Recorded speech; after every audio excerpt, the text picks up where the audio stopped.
Hello and welcome to the God's Plant Garden. I just wanted to bring another video today about meditation, or the practice of meditation, because it can be used in our day-to-day lives to, well, enhance the experience really, because I do believe that life, in a sense, is meant to be experienced.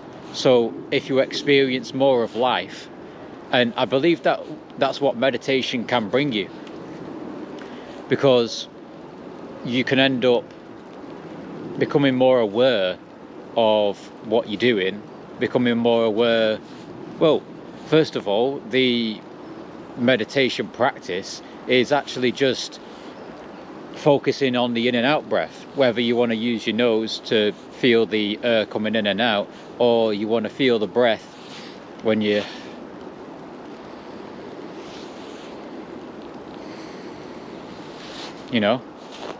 when you feel it come into your body. You can feel it in your lungs, and then say if I was in a more comfortable position, I could probably go into a deeper meditation where I'd be able to focus lower in my body and then higher in my body, etc. So what I wanted to bring to you, the audience, about what this meditation practice can bring you is, well,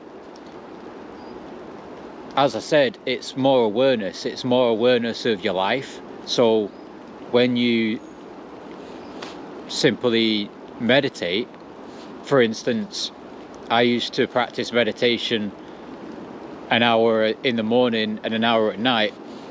I did that for quite a bit, and that's kind of like the learning stage, I guess. But alright, this is going a bit off topic, isn't it?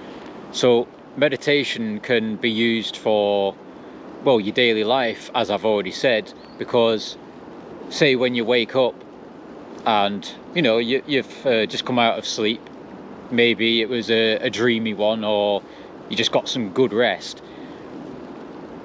maybe just to reflect before you start the day, before you get up, just sit there or lie there in bed, just meditate on the breath, and just, it's like one of those grateful things, gratitude things, because when you simply sit there and, well, focus on your breath, just come into the body, etc., etc., release tension wherever there may be tension, because I do believe that a deep meditation practice can help with tension, even in releasing mental stress, not just, in a sense, letting go of the body, because most meditation practitioners would often tell you about, release tension in the jaw, release tension in your shoulders, loosen the back, etc., etc. Find a comfortable sitting position. It's all about de-stressing and then coming into focus with, well, awareness, really. It's being aware of the breath. So what the benefits are for the mental state is, and how it releases stress, mental stress, is that you can simply sit there and just observe.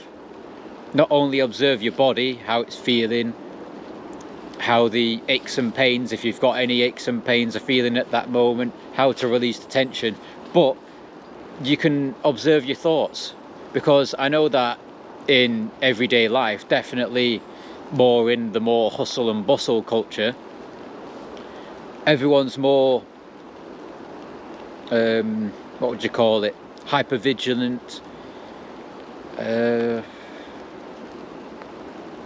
not necessarily a loss of focus, but it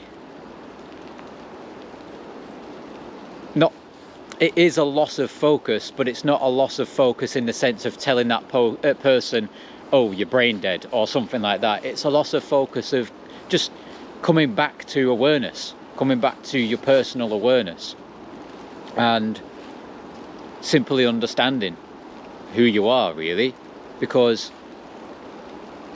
from that perspective, from that point of consciousness, from that point of awareness, you can now inspect without a stressed mind, should you say, or an agitated mind, etc., etc. You can now view these thoughts from a much, well, awareness, much more aware state. Is that a sentence to be said? So when you're aware of your thoughts in this more conscious state, should we say, you can easily pick out the ones that are, oh, well, I think this about this, or I believe this about this, and this is the way this is affecting me, etc., etc. You could go on a load of schemes of thought about how you could observe your thoughts, because thoughts can be from anywhere. It can be from simply looking at the trees and just going, it's a pretty nice place, this, isn't it? Give you a little show around. No.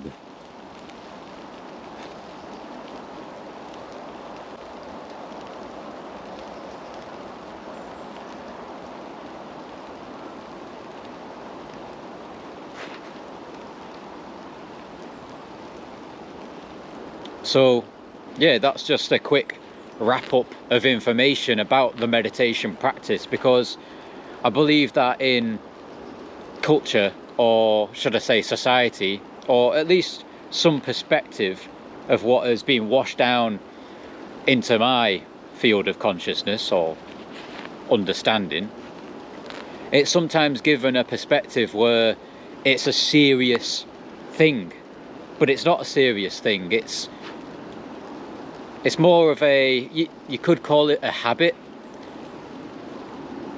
But again, as I've put the title, it's a practice.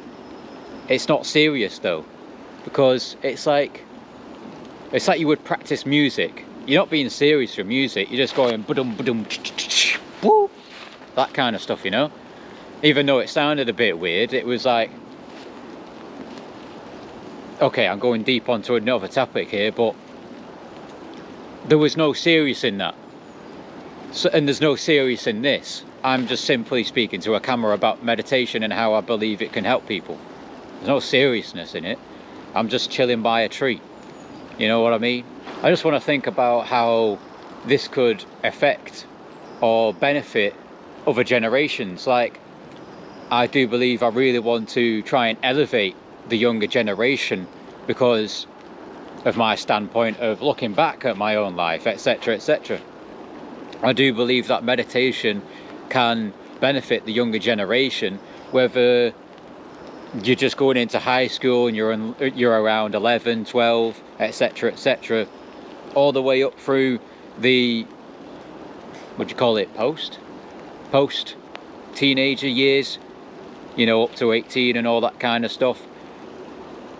And it can affect and benefit the youth, or you, if you are a youth. I don't like to say the word youth because it's just a bit, it's a labeling. It's not going the younger generation, even though that is a labeling. It's not, you know. But anyways, for the younger generation, I do believe that it can come into hand with, well, say for instance, the younger generation go to school, right? There's all this homework, there's all this stress about exams, there's all this, you know, all that stuff, right?